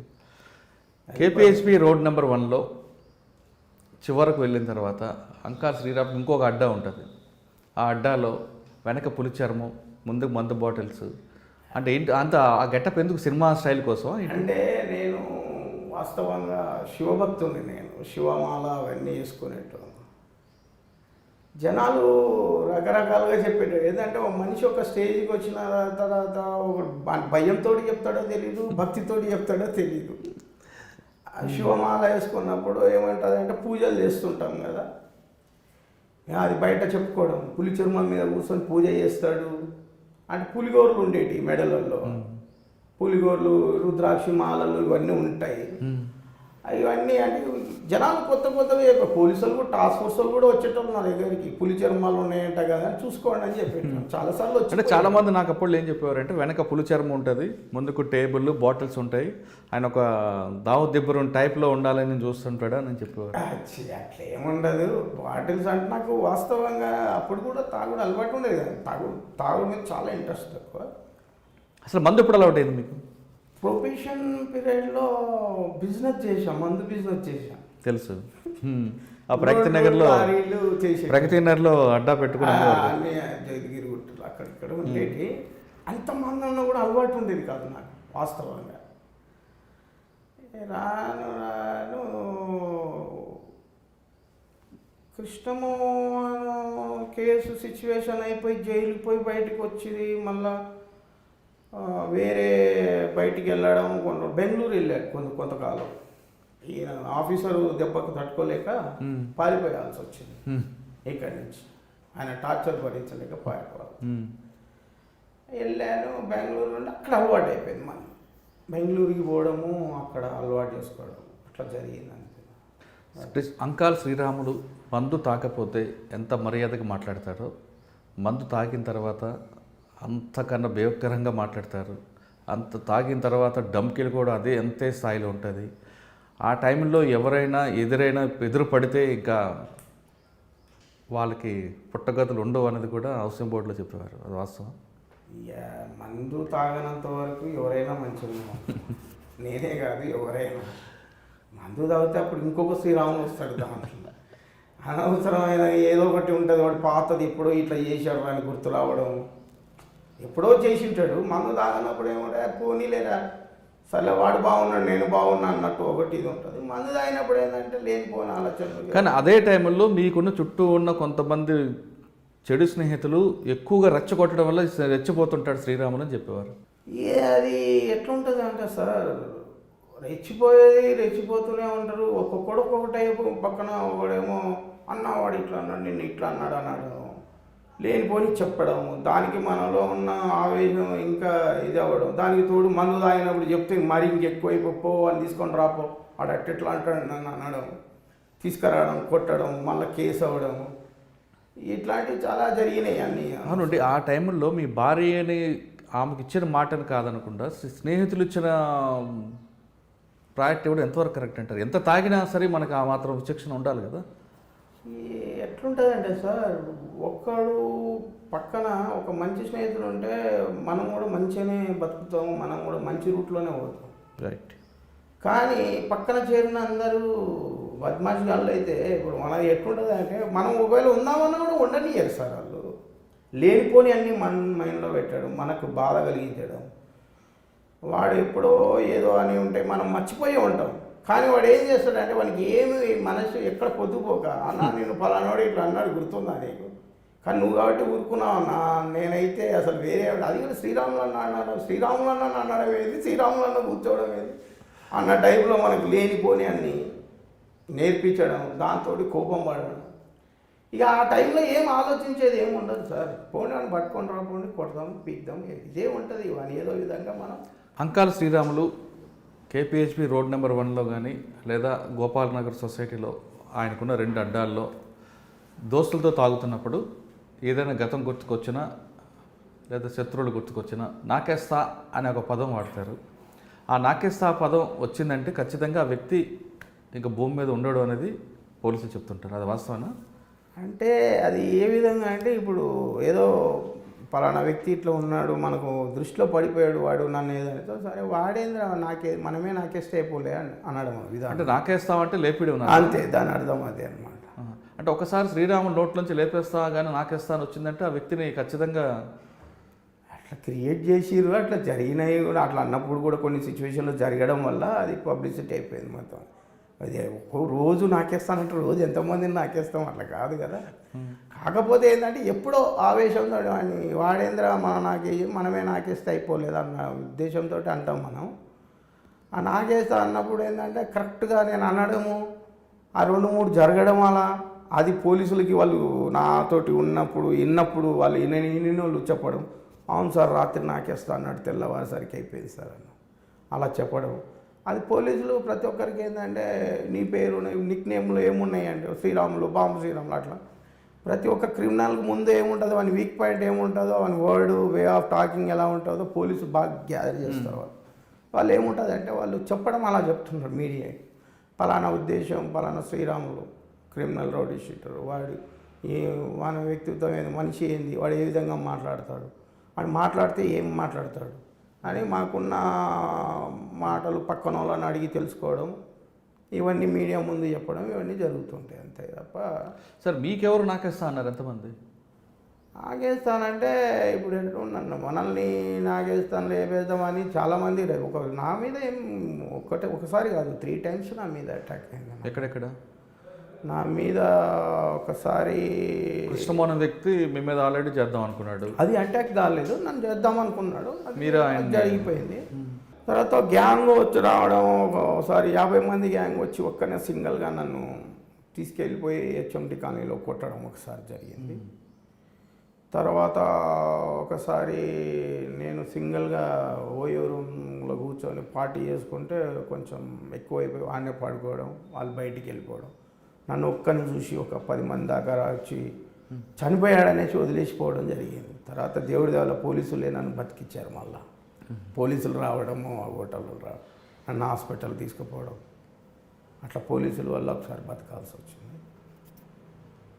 ఒకసారి అయితే 3rd time ఏంటంటే రీసెంట్లీ మీకు 2014లో ఒక చంద్రశేఖర్ రెడ్డి అని ఒక ఇష్యూ జరిగింది. నన్ను కిడ్నాప్ చేసింది, దగ్గర వారం రోజులు నన్ను. చంద్రశేఖర్ అంటే పెయింట్ షాప్ ఆయననా? చంద్రశేఖర్ రెడ్డి అని మియాపూర్ తెలుగు యువత చేస్తాడు చూడండి. అవును, అదే పెయింటర్ అనుకుంటా కదా. పెయింటర్ కాదు, paint shop, tile shop, tiles. అదే MNRS స్కూల్ పక్కన టైల్ షోరూమ్ ఉండేది. అవును, టైల్ షాప్. ఆయన మర్డర్ ఎలా జరిగింది అసలు? ఇద్దరం కలిసి ఒక సైట్ కొన్నాం, నేను ఇద్దరం కలిసి ఒక సైట్ కొన్నాం. సైట్ ఏంటంటే ఆయననే తీసుకొచ్చాడు, ప్రాబ్లం ఉన్నది గోకుల్ ఫ్లాట్స్, గోపాల్ అన్నారు అనుకో, ఒక 600 గజాల సైట్. అది డబల్ డాక్యుమెంట్ అంటే అసలు యాక్చువల్లీ ఒరిజినల్ ఓనరు ఒకడు ఉంటే ఇంకొకడు తయారు చేసి డాక్యుమెంట్ కబ్జాలో ఉన్నాడు, వాడు కబ్జాలోకి వచ్చాడు. ఒరిజినల్ ఓనర్ మన దగ్గరకు వచ్చాడు, ఆ చంద్రశేఖర్ రెడ్డి అనేటోడు తీసుకొచ్చాడు నా దగ్గర. అన్న ఇట్లా ఉంది, సైట్ ఉంది, సాల్వ్ చేసి పెడితే 50-50 అన్నాడు. సరే మనం ఏం చేసినామంటే 50-50 కాదు, ఒక పని చేద్దాం, టోటల్ అవుట్లెట్ కొనేసుకుందాం. 50-50 ఏది అవుతుందా పీక్తుందా తర్వాత సంగతి, అవ్వచ్చు అవ్వకపోవచ్చు, అవతల మనకన్నా గట్టోడు ఉంటే అవ్వకపోవచ్చు, లేదంటే అవతల కాంప్రమైజ్ అయితే 50-50 మనకి 50 అయినప్పుడు యువతల ఎవరికి కష్టమైతే ఒక అవుట్లెట్కి ఒక రేటు మాట్లాడి తీసుకుందాం అనుకున్నాం. సరేలే అనేసి ఓ రేట్ మాట్లాడుకొని, ఫిక్స్డ్ రేట్ మాట్లాడుకొని కొంత అడ్వాన్స్ ఇచ్చేసి నా పేరు మీద నోటరీ చేయించి, వీడు మధ్యలో తీసుకొచ్చినోడు ఏంటంటే వాని షేర్ ఏంటంటే వానికి అమౌంట్ ఇస్తా అన్న, ఎంతో కొంత అమౌంట్ ఇస్తానులే అని చెప్పడం మొదలైందండి. లేదు నాకు కూడా షేర్ ఇయ్యి, నేను కూడా పెట్టుబడి పెడతా అన్న. సరే పెట్టు అన్న, పెద్ద పెట్టుబడి ఏం కాదు, చెరువు ఒక 5 లక్షల రూపాయలు పెట్టుబడి. పెట్టుబడి పెట్టుకోవాల్సి వచ్చింది. చేసినాము, అది ప్రాబ్లం అవుతుంది, సాల్వ్ అయిపోయింది. సాల్వ్ అయిపోయినాక ఏమైందంటే ఈ డబ్బు ఫైనాన్స్ పెట్టాడు కదా, వేరే వాడిని ఎంటర్ చేసాడు. అనవసరంగా ఇది మొత్తం వీడికి ఒక్కడికే అవుతుంది, పెట్టుబడి పెట్టాడు. ఈ ఏదో ఒక విధంగా నన్ను సఫర్ చేయాలనుకో. సఫర్ చేయాలంటే ఏం చేశాడంటే, నేను పెట్టిన పెట్టుబడి ఆయన పెట్టాడు కదా, నేను డబ్బు ఒక పలానా ఎమ్మెల్యే దగ్గర నుంచి తెచ్చాను, నేను 10 రూపాయలు వడ్డీలాగా తెచ్చాను, వాళ్ళు డబ్బులు కట్టమంటున్నారు, ఇప్పుడు నాకు 10 రూపాయలు వడ్డీ కట్టాలి, నా షేర్ నాకు ఇస్తే నేను ప్రాబ్లం సాల్వ్ చేసుకుంటానంటే, సరే నేను పోయి మాట్లాడితే వాళ్ళు డైరెక్ట్గా పేపర్లు అన్నీ రెడీ చేసి పెట్టేస్తారు. 600 గజాలు వాళ్ళ పేరు మీద, వాళ్ళు ఇచ్చిన 5 లక్షలకి గాను కొంత అమౌంట్కే వాళ్ళందరూ కలిసి మొత్తం రాపించుకోవడానికి ప్లాన్ చేశారు. వాళ్ళు. నేను అట్లా చేస్తానని రివర్స్ అయిపోతే నన్ను 1 వీక్ వరకు వాళ్ళు చాలా టార్చర్ మొదలు పెట్టడం. నీ కొడుకుని ఎత్తుకెళ్ళిపోతాం, వాళ్ళు రాయలసీమ బ్యాచ్, పేరేనే ఉండరు, ఎమ్మెల్యే మనుషులు వాళ్ళు, ఓల్డ్ ఎమ్మెల్యే క్వార్టర్స్లో జరిగింది. ఇక లాస్ట్కి ఏమైందంటే ఇంక నేను సంతకాలు పెట్టాల్సి వచ్చింది. ఇంక వాళ్ళకి ఒక్కనే అయిపోయాను. నన్ను టార్చర్ పెట్టడం, కొట్టడము, అసలు ఎవడు పడితే వాడు వచ్చి కొట్టడమే, అని తన్నడం, పోవడం. ఈడమ్మ జీవితం వీళ్ళతోటి దెబ్బలు, ఇంత బతికి వీళ్ళతోటి దెబ్బలు తినాల్సి వచ్చిన పరిస్థితి వచ్చిందా అనేసి సంతకాలు పెట్టేసి బయటికి రావాల్సి వచ్చింది. కాకపోతే ఒరిజినల్ డాక్యుమెంట్స్ అన్నీ నా దగ్గరనే ఉండిపోయినాయి. ఈ డాక్యుమెంట్స్ గురించి వస్తారు, కంపల్సరీ రావాల్సిందే అనుకున్నా. ఫోన్లు చేయడం, డాక్యుమెంట్ తెచ్చిరా, లేకపోతే అయిపోతావు, లేపేస్తాం, నిన్ను పీకేస్తాం. వద్దన్నా, నేను వస్తే మళ్ళీ మీరు అందరు కలిసి కొడతారు, ఎందుకు వచ్చి మీరు వచ్చి తీసుకోపోండి అనడం.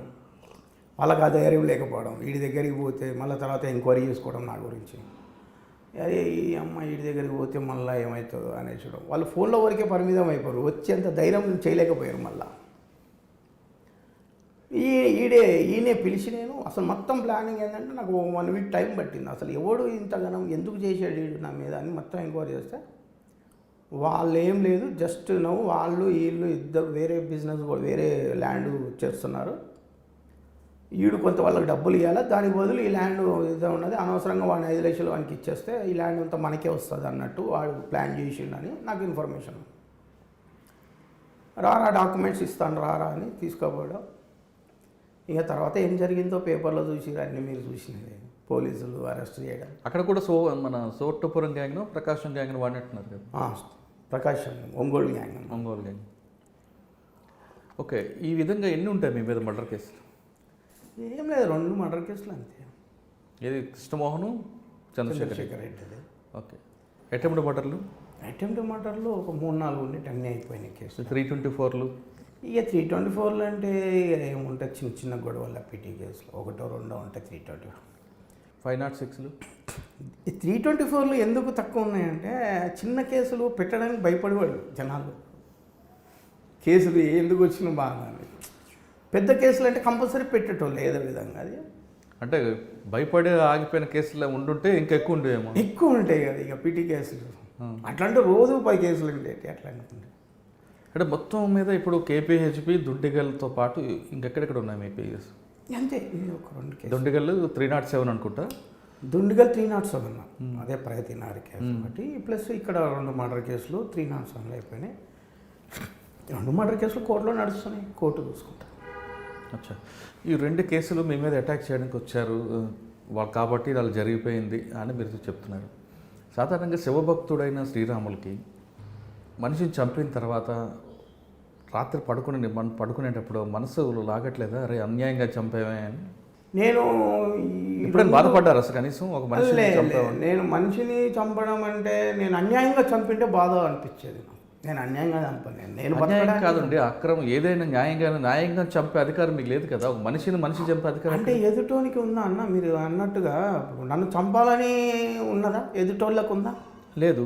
లేనప్పుడు వాడు నన్ను సుపారీ ఎందుకు ఇస్తాడు? వాడు ఆయన చేసిన పనిని మీరు చేయడం అనేది ఎంతవరకు? నేను ఒకటి ఏంటంటే, నేను వాని మీద, వాడు నన్ను చంపుతాడు, నేను బతకాలి, నేను బతకడం కోసం అనేసి నేను చంపాల్సి వచ్చింది తప్ప నేను ప్రత్యేకంగా వాణి దెబ్బ కొట్టాలని, బిజినెస్ పరంగా వాని ఏదో దెబ్బ తీయాలని, లేకపోతే వాడిని చంపేస్తే నాకు కొన్ని 100 కోట్లు వస్తాయని ఆ ఉద్దేశంతో నేను ఎప్పుడు చేయను. ఏదో అయింది, ఇద్దరికి ఒక వ్యాపారం దగ్గర కొట్లాట అయింది, బిజినెస్ దగ్గర ఇద్దరికి చెడుగా వచ్చింది. నా దారిన నేనున్నా, నా పని నేను చూసుకుంటున్నా, నా వ్యాపారం నేను చూసుకుంటున్నా. కానీ వాడు కూడా అదే విధంగా ఉంటే అయిపోతుండే. మరి వాడికి నా మీద ఉన్న భయంతోటో లేకపోతే వేరే ఉద్దేశంతోటో వాడు నాకన్నా ముందు అడ్వాన్స్ అయిపోవడం, నాకు అది తెలవడము. నేను అరే నువ్వు వదిలేస్తే నన్ను బతికేటట్లు లేడే, నన్ను బతికించేటట్లు లేడు అనేసడం, నేను తొందరపడడం, ఇలా జరిగిందండి. కానీ మనసులో ఎప్పుడూ బాధపడలేదు? బాధ ఎప్పుడు కలగలేదు. ఆ రెండింటి విషయాలు అంటే కొన్ని విషయాల్లో జరిగింది. ఒక 2-3 సిచ్యువేషన్లో ఊకే షోయింగ్కి వాడు చెప్తే వీడు చెప్తే కొట్టడం, తర్వాత బాధపడడం చాలా జరిగినాయి. అది ఆ బాధపడినప్పుడు చాలా బాధ నుంచి మళ్ళీ పోయి వాడిని పట్టుకొని సారీ చెప్పడం, అరే తప్పు అయిపోయింది అని అనడం వాళ్ళకి. కానీ మీ దగ్గర పనిచేసిన కృష్ణమోహన్ అనే వ్యక్తి కానీ, కృష్ణమోహన్ వ్యక్తికి 2 మర్డర్లు మీకు చెప్తున్నారు. మీ రికార్డు ప్రకారం జరగనివి చెప్పనివి చాలా ఉండుండొచ్చు. మీ నోటితో వచ్చిన 2 మర్డర్ కేసుల్లో మీరు చంపే సమయానికి కృష్ణమోహన్కి, చంపడం కాదు, చంపించే సమయానికి కృష్ణమోహన్ భార్య ప్రెగ్నెంట్, ఒక గర్భవతి ఒక ఇంట్లో ఉన్నప్పుడు ఆ భర్తను చంపడం అనేది, ఆ పాపం, ఆ ఉసురు అది తెలియదు. అయితే దేవుడు చూపించాడు నాకు. అప్పుడు వాస్తవంగా పాప ప్రెగ్నెంట్ అని తెలియదు నాకు, అని చనిపోయే ముందు. కరెక్ట్ దేవుడు ఎలా క్రియేట్ చేస్తాడో ఒకసారి చూడండి. ఆ కేసు బయటపడి నేను జైలుకి వెళ్ళే టైంలో మా మిస్సెస్ ప్రెగ్నెంట్. చాలా బాధపడాల్సి వచ్చినప్పుడు ఆ విలువ అప్పుడు తెలిసింది. దాని తర్వాత తెలిసింది ఆ పని. ఇప్పుడు తప్పు జరిగిపోయిన తర్వాత ఆ పిల్ల ప్రెగ్నెంట్ అని తెలిసింది. తర్వాత ఈ కేసు మళ్ళీ బయటపడము, నేను కరెక్ట్ మా మిస్సెస్ ప్రెగ్నెంట్ అదే టైంలో నేను జైల్లో కూర్చోవడం, ఆమె ప్రెగ్నెన్సీ తోటి జైలుకి రావడం చాలా బాధ కలిగేది. ఆవిడ డెలివరీ అయినప్పుడు మీరు ఎక్కడ ఉన్నారు? జైల్లోనే. అంటే మీ బాబుని మీరు మొదటిసారి చూసుకోలేకపోయారు? అప్పుడు 3rd month అప్పుడు వెళ్ళిపోయాను.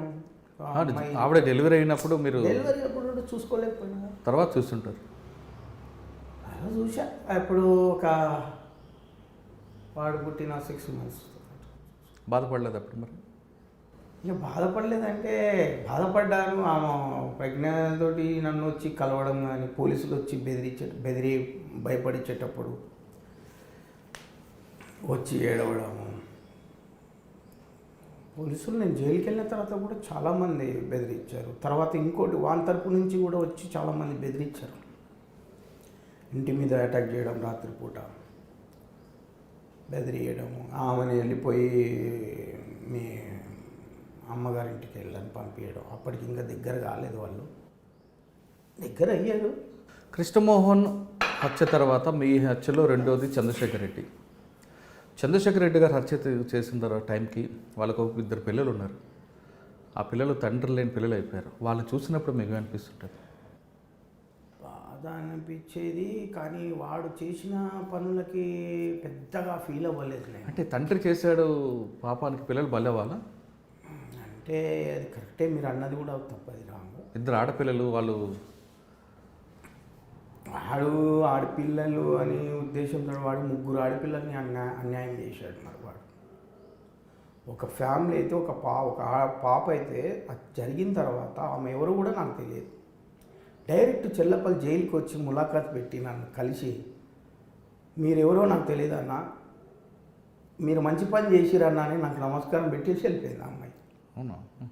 తర్వాత ఏంటిదని చూస్తే ఆ అమ్మాయికి ఎంప్లాయీ, రిజిస్ట్రేషన్ ఆఫీస్లో అమ్మాయి భర్త ఎంప్లాయీ,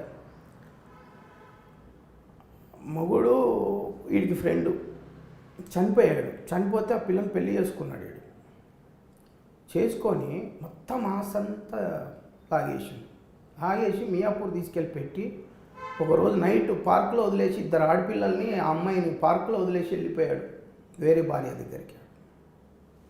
పోయి మియాపూర్కి పోలీస్ స్టేషన్లో కేసు పెడితే పోలీసులు మేనేజ్ చేసుకొని దాన్ని హైదరాబాద్లో లేకుండా చేసిండు వాడు. అంత దుర్మార్గుడు వాడు. సొంత మేనకోడలను పెళ్లి చేసుకొని వచ్చి హైదరాబాద్లో ఉంచి సంసారం చేసి ఒక 10 ఏళ్ళు దాటిన తర్వాత మళ్ళీ ఆ పిల్లని వదిలేసి మళ్ళీ వేరే అమ్మాయిని చేసుకొని ఆ అమ్మాయిని చేసుకున్న కాక మళ్ళీ తన చెల్లెని కూడా ఇద్దరిని కలిపి చేసుకొని వాళ్ళ ఆస్తులు దొబ్బేసి వాడు చాలా దుర్మార్గుడు వాడు. మీరు అనుకుంటారు కానీ జనానికి ఏముందంటే శ్రీరాములు తప్పు చేసినోడే దుర్మార్గుడు. ఆల్రెడీ ఉన్న బాధ గత చరిత్ర మంచిది కాదు కదా, నాది బ్యాడ్ చరిత్ర ఉంది కదా అన్నట్టు నన్నే దుర్మార్గుడు ఈడే దోషి అంటారు తప్ప వాడెంత దుర్మార్గుడు అనేది అది డీప్గా వెళ్ళి పూర్తిగా లోతుగా వెళ్ళి వాడిని మొత్తం పరిశీలించి వాని గురించి ఎంక్వైరీ చేస్తే కానీ తెలీదు జనాలకి. నన్ను ఆ కేసులో నన్ను అర్థం చేసుకుందంటే ఒక మేడం, ఏసీపీ మేడం ఉన్నది చూడ, రెడ్డి మేడం, మన బాలనగర్ ఏసీపీ చేశాను, పద్మజారెడ్డి గారు. పద్మజారెడ్డి గారు ఎందుకు చంపినాను అని అడిగితే చెప్పారు సమాధానం. ఎట్లా ఆమె వాని గురించి మొత్తం చరిత్ర తీసి అసలు ఈడేనా ఏమి ఈడికన్నా పెద్ద బ్యాడ్ వరస్ట్ ఫెయిల్ వాడు అన్నది, ఈడికన్నా పెద్ద వరస్ట్ ఫెయిల్ అది ఇంకా బ్యాడ్ రికార్డ్ ఉంది అన్నది, ఈడేనయ్యం కొంచెం మిమ్మల్ని. సరే పోండి అని ఏమన్నా కనుక్కోండి రిమైండ్ చేయండి అన్నది. ఆ మొక్కతే అర్థం చేసుకుంది ఏసీపీ మేడం. పోలీసులు మీరు చాలామంది చూసుంటారు 1993 నుండి, అంటే బాంబులు వేసిన దగ్గర నుండి అప్పుడు రామ్ భూపాల్ గారి దగ్గర నుండి చూసుంటారు మీరు. రామ్ భూపాల్, రాధాకృష్ణ, రాజేష్ మురళి, శ్రీకాంత్ గౌడ్, చక్రపాణి గారు, లక్ష్మీనారాయణ అందరూ చూసుంటారు. రాధాకృష్ణ గారు, రాజేష్ మురళి, శ్రీకాంత్ గౌడ్, గంగారాం, చాలామంది ఆఫీసర్లు చూసుంటారు పద్మజారెడ్డి గారి దగ్గర. ఇంతమంది ఆఫీసర్లు మీ చేసిన నేరాలని అర్థం చేసుకొని మీలో మార్పు కోసం ప్రయత్నించే వాళ్ళ ఆఫీసర్లు ఎంతమంది? లేదు అంకాల శ్రీరామ్లో ఒక బ్యాడ్ ఫెలో ఇంకో బ్యాడ్ మారడు అని పూర్తిగా బ్యాడ్ ఫెలోగా చూసే ఆఫీసర్లు ఎంతమంది? నన్ను ఒక 2 ఆఫీసర్లు బాగా నన్ను మార్చాలని ప్రయత్నం చేశాను. ఎవరెవరు? శ్రీకాంత్ గౌడ్ సార్ అని ఒక ఆయన, రాజేష్ మురళి సార్ అని. నన్ను 2 పిలిచి గౌరవంగా చెప్పేటోళ్ళు. గౌరవం అంటే పోలీస్ విధానంలో కాకుండా ఒక ఫ్రెండ్లీగా చెప్పేటోళ్ళు. ఎందుకురా ప్రేమించి పెళ్లి చేసుకో, ఇట్లా చేసుకో, అట్లా చేసుకో, జాగ్రత్త ఉండు, నీ దగ్గరికి ఏదైనా వచ్చినప్పుడు మాకు వచ్చి కంప్లైంట్ చేయి, మేము చూసుకుంటాం అన్న టైప్లో చెప్తున్నాను. రాజేష్ మురళి సార్ కూడా ఆ విధంగా చెప్పినాడు. కొంతమంది ఆఫీసర్లు అయితే నాకు సంబంధం లేని కేసులో కూడా నన్ను ఇరికిచ్చి బాధ పెట్టిన ఆఫీసర్లు కూడా ఉన్నారు కొంతమంది. అలానే రాధాకృష్ణ సార్ కూడా ఒకనొక టైంలో చూశాడు, అర్థం చేసుకున్నాడు. తీసుకొని మా మామను పిలిచి వీడికి ఏదన్నా బిజినెస్ పెట్టియండి అని కూడా ట్రై చేశాడు రాధాకృష్ణ సార్. తర్వాత మళ్ళీ అది కొంతకాలంగా ఎవరో పక్కన వేరే వాళ్ళు మాకు సరిపోనోళ్ళు చెప్పే విధానాలను బట్టి వాళ్ళు కావాలి. ఒకసారి పోలీస్ మైండ్లో వీడి క్రిమినల్ అని పట్టిందంటే అదే మైండ్ సెట్లో ఉంటుంది. మనం మారిపోయినాం సార్, మేము బాగున్నామంటే కొంతమంది వ్యక్తులు అర్థం చేసుకోగలుగుతారు. కొంతమంది ఆఫీసర్లు, అందరు ఆఫీసర్లు ఒక రకంగా ఉంటారు, కొంతమంది ఒక రకం ఉంటారు, కొంతమంది ఒక రకం. నేను చూసిన వాటిల్లో ఆ 2 ఆఫీసర్లు నాకు చాలా ప్రయత్నం చేశారు, కానీ నా టైం, నా తలరాత బాగలేక నేను అట్లా మార్పు రాలేకపోయింది దాంట్లో. ఇప్పుడు అనుకుంటా బాధపడతాయి. ఇంతమందిని బెదిరించి ఇన్ని హత్య కేసులు, దొమ్మి కేసులు పెట్టుకుని ఏం సంపాదించారు? ఎన్ని కోట్లు సంపాదించవచ్చు? కోట్లు సంపాదించేదంటే సంపాదించాను, పొడగొట్టాను. ఫుల్ప్లెజ్డ్గా ఇప్పుడు ₹1 గురించి ఒక తప్పు చేయాల్సినంత పరిస్థితి లేకుండా అయితే సంపాదించుకోగలిగినాను హ్యాపీగా, ప్రశాంతంగా.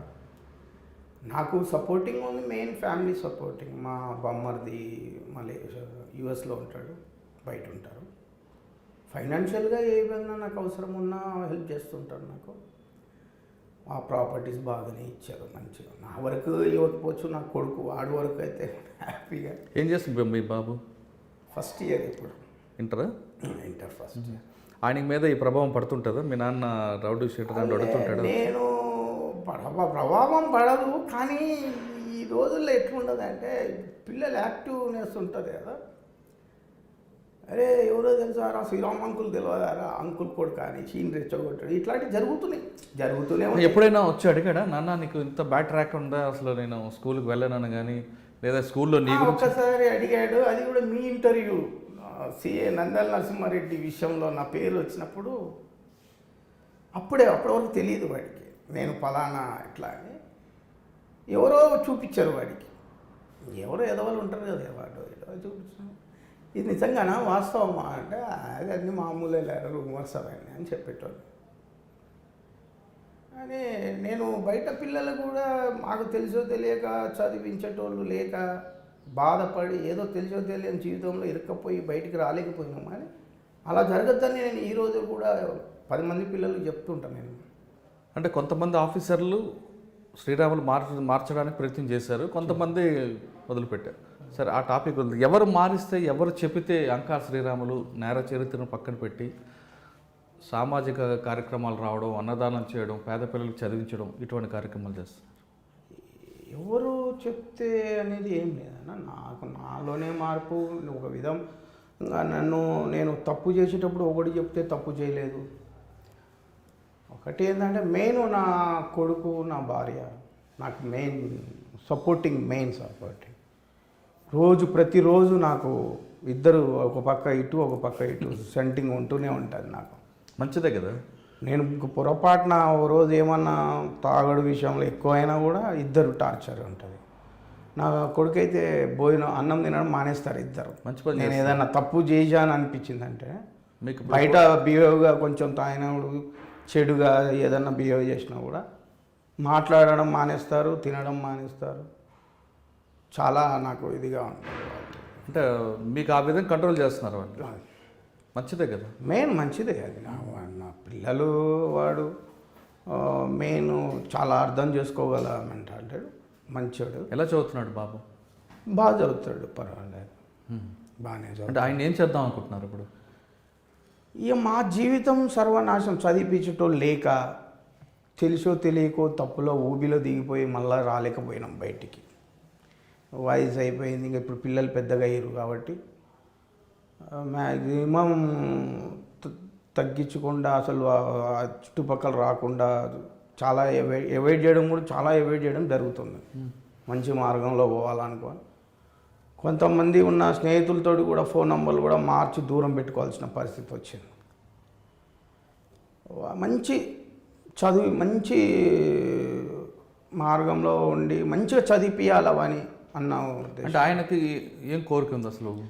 ఆయన సివిల్ బాగా ఎక్కువ, నేను ఐఏఎస్ అవుతాను ఆ టైప్లో ఉంటాడు ఆయన. మంచి చదువుకోవాలనిపిస్తుంది ఆయనకి. చదువుతాడు, ఏదో ఆలోచిస్తాడు. ఈ సాఫ్ట్వేర్ అంట బయటికి పోవడం ఇష్టం ఉండదు, ఇక్కడే ఉండి ఇక్కడే మంచిగా చదవాలనుకుంటాడు. కానీ వాని భవిష్యత్తు అడుగు, ఎందుకంటే నాకు చదువుకోలేదు కాబట్టి ఇక ఆమెనే చూసుకుంటుంది ప్రతి విషయము. ఆమెనే ఇట్లా కాదు ఇట్లా ఉండాలి. నాకు కూడా మ్యాక్సిమం ఆమెనే నేర్పుతుంది ప్రతి విషయం, ఎలా ఉండాలా, ఎలా ఉంటే మంచిది సొసైటీలో.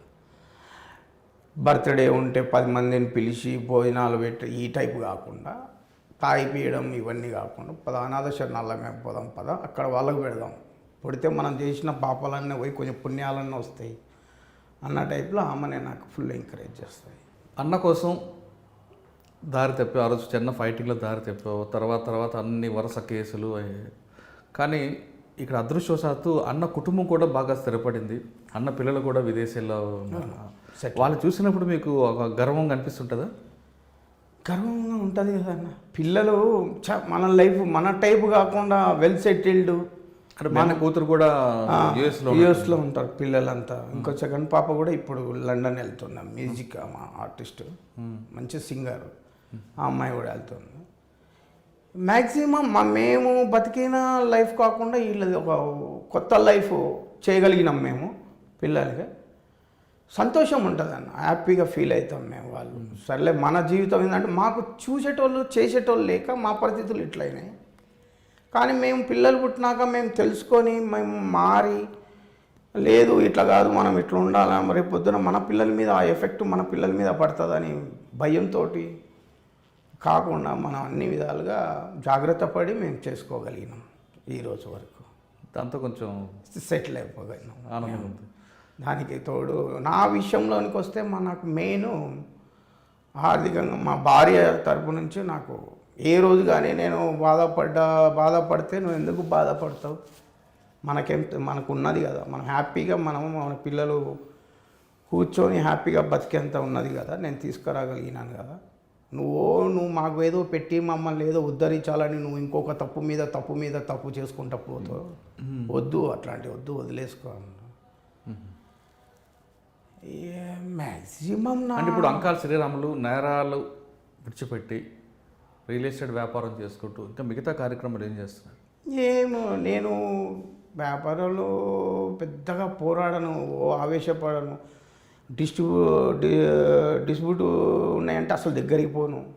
జెన్యున్ ప్రాపర్టీస్ ఏదో చేసుకుంటున్నా, రూపాయి సంపాదించుకోగలుగుతున్నా, రెంట్లు వస్తాయి కొంత బాగానే, ఆ విధంగా చేస్తున్నా. కానీ వేరే ఎక్కువ నాకు ఇది అన్నమాట, అనాథ పిల్లల మీద బాగా ఇది కలిగింది నాకు మెయిన్. వాళ్ళను ఎందుకంటే చెప్పడం వేరు, చేయడం వేరు. చెప్పి ఒక రకంగా నేను ఎన్నో చెప్పగలుగుతారు, ఎంతోమంది చెప్తుంటారు నేను అది చేస్తాను, నేను ఇది చేస్తాను, నేను ఏదో సొసైటీని ఉద్ధరిస్తానని అనుకుంటారు. కానీ చెప్పేంత వరకు వేరు, చేసి చూపించడం వేరు. నాదేముంటుంది అంటే నేనేమో సొసైటీని ఏదో మారుస్తాను, సొసైటీని కొత్త మార్పు తీసుకురాగలుగుతానని చెప్పలేను. నేను నాకు చేతనైనంత వరకు ఏంటంటే అనాథలకి ఏదన్నా సాయం చేయడం నేను చేస్తూ ఉంటా. మెయిన్ ఎక్కువ నాకు సాధువులు, స్వామి, ఇట్లా దేవుళ్ళు అంటే బాగా భక్తి నాకు. అయితే మీ కుటుంబంలో ఒక బాబు, ఆయన చదువు కోసం మీరు కష్టపడతానంటున్నారు. ఒకవేళ మీ బాబు కూడా చెడు స్నేహంతో తిరిగి ఏమైనా దారి తప్పడానికి ప్రయత్నం చేస్తే మీరేం చేస్తారు? నేను పక్క పిల్లలు చెడు పోతుంటేనే వద్దురా, నా పరిస్థితి ఇదిరా అని చెప్పుకున్నాను. నా కొడుకు ఆ విధంగా ఒకవేళ నేను చెప్పినా కూడా వినకుండా వాడు దారి తప్పితే ఇక భగవంతుడు ఏమనుకోవాలన్నది ఏంటంటే నేను చాలా ఫీల్ అయిపోతాను. నేను ఒకటేంటంటే పక్క పిల్లలకి కూడా వద్దురా, ఈ తప్పు చేయొద్దురా, నేను తెలుసో తెలియక నేను ఒక ఊబిలో ఇరుక్కొని నేను రావడానికి 40 ఏళ్ళు పట్టింది, 50 ఏళ్ళు పట్టింది నేను ఇప్పుడు రావడానికి. అంటే పిల్లలు నువ్వు పెద్దగా అయ్యేసరికి అప్పటికి రావాల్సి వచ్చింది నేను బయటికి. కాబట్టి వద్దనే చెప్తాం, కానీ ఇంకా తలరాత ఎట్లా రాసి ఉంటుందో అది దానికి భగవంతుడు నిర్ణయించుకుంటాడు. అంటే ఎప్పుడైనా మీ అబ్బాయికి హెచ్చరించారా? చెప్తా, ఏమని చెప్పారు? రెగ్యులర్గా చెప్తాను, వద్దు నాన్న, మనం ఇది నా పరిస్థితి, ఇది తెలుసో తెలియక నేను ఇట్లా వచ్చినా, ఇట్లా అయిపోయింది. నీ విషయం మనకు రెచ్చగొట్టేటోళ్ళు చాలామంది ఉంటారు. అరే మీ నాన్న పెద్ద తోపురా, మీ నాన్న అదిరా, మీ నాన్న ఇదిరా అని. మనం అవన్నీ వినద్దు. మన లైఫ్ ఏంటంటే నేను పడ్డ బాధలు కానీ నేను అనుభవించే నరకం కానీ నువ్వు ఆ రూట్లోకి వెళ్ళకూడదని చెప్తారు రోజు రెగ్యులర్గా. ఎప్పుడైనా గతంలో ఇకపై మీ అబ్బాయి ఎక్కడైనా కనబడినప్పుడు పోలీసులు ఎదురుపడి ఈ నంకాల శ్రీరాములు గారు అబ్బాయి అని ఒకవేళ అన్నప్పుడు ఆ అబ్బాయి మంచి స్థాయిలో ఉన్నాడు అనుకోండి, పోలీసుల రియాక్షన్ చాలా సాఫ్ట్గా ఉంటుంది. ఒకవేళ నెగిటివ్ వచ్చింది అనుకోండి, అప్పుడు మీ పరిస్థితి ఏంటి? ఇక పరిస్థితి అంటే మనం ఎందుకురా ఇక జీవితం ఎందుకు బతికి అనవసరం అనిపిస్తుంది. మనము పడ్డ బాధలు మన పిల్లలు పడకూడదు, మనం నడిచిన మార్గంలో మన పిల్లలు నడవకూడదు, మంచిగా ఉండాలి, వాళ్ళ భవిష్యత్తు బాగుండాలని కోరుకుంటాం ఎవరైనా. మనం ఎన్ని తప్పులు చేసినాము, ఏదో తెలుసో తెలియకపోయినాము, అన్యాయం అయిపోయినాము, చెప్పేటోళ్ళు లేక, చదివించేటోళ్ళు లేక మన జీవితం ఎట్లా అయిపోయింది. నీది అట్లా కాకూడదు. నీకు ఏం కావాలంటే అది నువ్వు ఎంతవరకు చదువుకోగలిగినా, నువ్వు ఏం చదవాలి, నీకు ఇష్టం వచ్చింది నువ్వు చదువుకో అని చెప్తూనే ఉంటారు రెగ్యులర్గా. నేను చాలాసార్లు చెప్తూనే ఉంటా, అరే పోలీస్ స్టేషన్కు పోయినప్పుడు పలానా అంకాల శ్రీరాములు కొడుకు అంటే గౌరవం ఇయ్యరా, రౌడీ షీటర్, మీ నాన్న రౌడీ షీటర్, నువ్వు కూడా రౌడీగా అవుతావా అంటారు. అదే రోజు వచ్చిన రోజు నేను బ్రతికి ఉన్నానని చెప్తాను. నేను మనకి ఒకటే మాట బాధతోటే చెప్తాను. నేను మంచిగా ఉండాలని మంచిగా చదువుకోమని చెప్తాను, మంచి లైఫ్. ఫైనల్గా అంకాల శ్రీరాములు అనే వ్యక్తి ఒక చిన్న కుటుంబం నుంచి వచ్చి 10th క్లాస్ వరకు చదువుకున్న అంకాల శ్రీరాములకి అనుకోని సంఘటన వల్ల దారి తప్పి ఈ విధంగా 40 సంవత్సరాలు జీవితం గడిచింది. ఇప్పుడు మారి ముందుకు వెళ్తున్నారు. కొన్ని సంఘటనలు ఒక మనిషి జీవితాన్ని పూర్తిగా మార్చేస్తుంటాయి. దానికి ఎగ్జాంపుల్ మీరు. ఇప్పుడు వస్తున్న జనరేషన్కి, నెక్స్ట్ తరం వాళ్ళకి అటువంటి సంఘటనలు వస్తున్నప్పుడు ఏ విధంగా మనం బయటపడాలి, వాళ్ళు ఏ బాటను ఎంచుకోవాలి అనే మెసేజ్ ఏమి ఇస్తారు అనే వాళ్ళకి? నేను ఒకటే చెప్తాను, ఇప్పుడు వాళ్ళకొకటే మంచి మార్గంలో పోయి మంచి చదువుకుని మంచి మార్గంలో పోతే జీవితం హ్యాపీగా ఉంటుంది. రిస్క్ లేని జీవితం గడపచ్చు. మంచి మార్గంలో పోవాలా, 10 మందికి మంచి సాయం చేసే విధానం ఉండాలా. లేదంటే నీకు సపోర్టింగ్ చదివించేటోళ్ళు ఉంటే మంచి భవిష్యత్తు ఉన్నది, చదువుకోవాలా. సొసైటీకి ఉపయోగపడే ఏది మంచి పనులు చేసినా మంచిదే అని చెప్తాను నేను వాళ్ళకి. కొంతమంది అన్నీ తెలిసి తప్పుడు మార్గంలో పోతుంటారు. ఇప్పుడు మేము తెలియక తప్పుడు మార్గం వచ్చి తెలుసుకున్నాక బయటికి రాలేకపోయినాం. అది ముందు జాగ్రత్తనే, నేను మంచి మార్గంలో పడినాను ముందు జాగ్రత్తనే చెప్తాను పిల్లలకి. ఎవరికి కానీ కావాలని కొంతమంది వెళ్తుంటారు కదా, కొంతమంది మీలాంటి వాళ్ళని చూసి హీరోగా అవ్వాలనుకుని వస్తుంటారు. అటువంటి వాళ్ళకి ఏం చెప్తారు? నేను రెగ్యులర్గా చెప్తుంటాను, నా దగ్గరికి వచ్చినప్పుడల్లా చెప్తుంటాను నేను. ఈడు ఎవడన్నా పిల్లలు వాళ్ళని చెప్తే ఏం రా నువ్వు పాడైంది కాక వాళ్ళని కూడా పాడు చేస్తావా, వాళ్ళని వేసుకొని తిరుగుతున్నావు ఎమ్మడి అని బెదిరిస్తాను. చెప్తాను, అరే మీరు ఇట్లా కావద్దురా, వాళ్ళలాగా అవద్దు నాలాగా అవద్దు, నీకేం పని రాయడా బయట పోయి చదువుకోక, మంచి ఫ్యామిలీ ఉంది, మంచి తల్లిదండ్రులు ఉన్నారు, మంచి చదువుకోక ఎందుకు రా గాడిది అని చెప్తుంటాం మేము అన్నీ. నేను మ్యాక్సిమం రోజుకు ప్రతి ఒక్కడు రోడ్డు మీద పొరపాటున నేను రోడ్డు మీద పోతున్నప్పుడు చిన్న పిల్లోడు, వాడు మీసాలు కూడా ఉండవు, వాడు సిగరెట్ తాగుతుంటే పోయి కొట్టేసి చెప్పేస్తా నువ్వు ఇల్లు ఎక్కడ రా నడువు అని బండి మీద ఎక్కించుకొని తీసుకొని వెళ్ళిపోతావు వాళ్ళ ఇంటికి. వాళ్ళ అమ్మ నాన్న చెప్తా మీ ఓడి తాగుతున్నాడు, ఏం మంచిదా ఇది కరెక్టా కాదా. కానీ అది మంచిగా అర్థం చేసుకున్న కుటుంబాలు తల్లిదండ్రులు పర్వాలేదు. ఇది ఒక్కొక్కసారి చెడుగా ఒక రౌడీ షీటర్ మా అబ్బాయి మీద దాడి చేశాడని ఉల్టా కేసు ఇంతవరకు కరెక్టే అన్న, మీరు చెప్పింది మీరు చేసింది అన్న విధానం ఎవరైనా కనిపించారు. కానీ ఇప్పటి వరకు నువ్వేందా మావాడు ఎట్లా పోతే నువ్వేందా అని చెప్పిన వాళ్ళు లేదు. ఒకవేళ చెప్తే వాళ్ళని కూడా తంతానని భయం అన్నమాట. వాళ్ళని కూడా తంతా, ఎందుకంటే నీ కొడుకు తప్పు చేస్తున్నాడని నేను చెప్తున్నాను. నేను అనుభవించి మీకు చెప్తున్నా, నాలాగా జీవితం ఇది ఉండాలనేసి. కాబట్టి వాళ్ళు మ్యాక్సిమం నాకు ఇంతవరకు నేను ఎప్పుడు చెప్పినా కూడా అలానే ఇదేరు. కానీ నాకు ఎవరు తప్పు ఎదురు మాట్లాడిన వాళ్ళు ఎవరు ఇంతవరకు తగలేదు ఎక్కడ. అందరూ బాగుండాలని మీరు కోరుకుంటారు అంతే. ఒక మనిషికి ఎదురైన ఘటన, ఒక చిన్న ఘటన శ్రీరాములు జీవితాన్ని మార్చేసింది. అంటే స్కూల్ వరకు వచ్చి కాలేజీకి వెళ్ళాలన్న టైంలో అమ్మని అన్నని కొంతమంది దాడి చేయడంతో ఆ తట్టుకోలేక బాంబులు విసరడం, ఆ నేరాల బాటలోకి ఒకసారి ఎంటర్ అయిన తర్వాత చల్లపల్లి జైల్లో అతని జీవితం పూర్తిగా మార్చింది. ఈ నేరాలే తనకు జీవితం అనుకుంటూ అతని జీవితాన్ని ముందుకు తీసుకెళ్లిన క్రమంలో చాలా బెదిరింపులు, హత్యలు పాల్పడ్డ శ్రీరాములు తనపై దాడి జరుగుతున్న వ్యక్తులకు నుండి కాపాడుకోవడానికి కూడా నేను హత్యలు చేయించాల్సి వచ్చిందంటూ అతను చెప్పుకునే తన తప్పును తెలుసుకున్నారు. అంటే తర్వాత తప్పు తెలుసుకున్న తర్వాత జరగాల్సిన నష్టం జరిగిన తర్వాత ఇప్పుడు ఆయనలో మార్పు వచ్చి ఆ మార్పులో అతను కుటుంబాన్ని తీసుకెళ్లడం కాకుండా 10 మంది కూడా తన జీవితాన్ని ఆదర్శంగా తీసుకొని తనలాగా తన కుటుంబం ఎంత మానసిక శోభకు గురైందో అటువంటి ఇబ్బందులు పడకుండా ఖచ్చితంగా మంచి బాటలో వెళ్ళండి, మంచి స్నేహితులతో ఉండండి అంటూ అతను సందేశిస్తున్నారు. ఇక్కడ చాలా స్పష్టంగా మనం అర్థం చేసుకోవాల్సింది, ఒక మనిషి మంచి బాటలో వెళ్ళడానికి కుటుంబ నేపథ్యం, చెడు సావాసం అని తెలుస్తుంది. ఇక్కడ శ్రీరాముల కుటుంబం ఆ గొడవ జరగకపోయి ఉంటుంటే, ఆ గొడవలో తల్లిని అన్నని అంతమంది చుట్టుముట్టి కొట్టకుండా ఉంటుంటే అదే రోజు ఆయన బాగానే ఉండేవారు. కానీ అంతమంది కొట్టడం వల్ల అతని అమ్మని అన్నని అతను ఆవేశం బయటకు రావడం, ఒకసారి తన బ్యాక్గ్రౌండ్ గుర్తుకు రావడం, ఇంట్లోనే బాంబులు విసరడంతో అతని మీద మొదటిసారి బాంబుల కేసు నమోదవడం, జైలు బాట పట్టింది. ఇప్పటికీ అందరైనా సరే పుట్టిన ప్రతి వ్యక్తి మంచివాడు కాదు, అలా అని చెడ్డవాడు కాదు. ఖచ్చితంగా మనం అందరం కూడా మంచి బాటలో వెళ్దాం, భావి తరాలకి మంచి ఉద్దేశం వచ్చాక మంచి భావి పౌరులు తయారు చేద్దాం. అంటే కొన్ని క్షణికావేశం చేస్తున్న నిర్ణయాలు ఈ దారికి తీసుకురావడానికి శ్రీరాములు చరిత్ర ఒక నిదర్శనం. శ్రీరాములు గారిని పరిచయం చేయడం వెనక అతను హీరో చేయాలనో అతను చేసిన చెడ్డ కార్యక్రమాలను గొప్పగా చూపించాలనే ఉద్దేశం మాత్రం కాదు.